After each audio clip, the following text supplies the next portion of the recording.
Aprenda de uma vez por todas qual a diferença entre um objeto direto de um objeto indireto.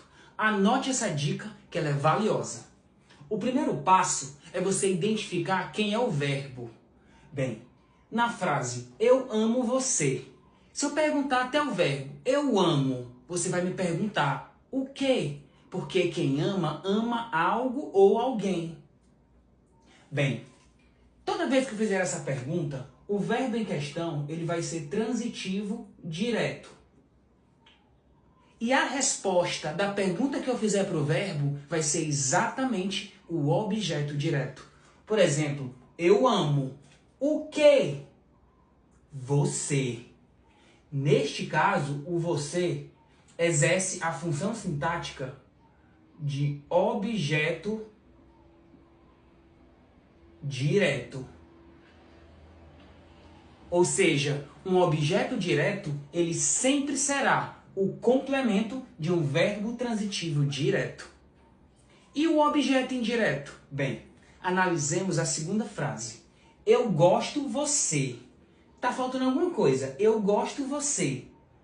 Eu gosto de você. Notou? Se eu fizer a pergunta, eu gosto, você vai dizer de quê?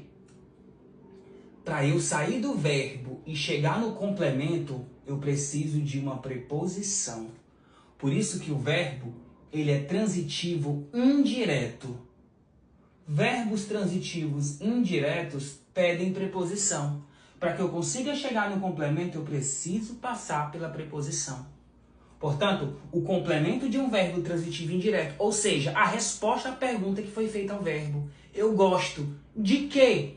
Você. Neste caso, você, ele ocupa a função sintática de objeto indireto.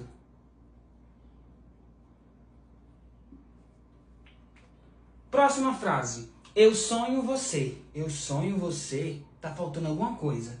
Eu sonho com você. Notou que para eu sair do verbo e chegar no complemento, eu preciso passar por uma preposição?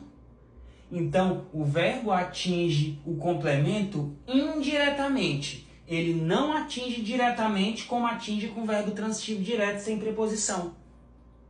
Por isso que, neste caso, o verbo sonhar, ele é um verbo transitivo indireto. Verbo transitivo indireto pede preposição. E a resposta à pergunta que fez ao verbo? Se for um verbo transitivo indireto, o complemento será um objeto indireto. Notou a diferença? Então, o complemento de um verbo transitivo direto é um objeto direto, ou seja, a resposta da pergunta que se fez ao verbo. E a resposta da pergunta que se fez ao verbo transitivo indireto são os objetos indiretos. Interessante. Gostou dessa dica? Portanto, salva, compartilha, envia para os amigos, printa e não erre mais.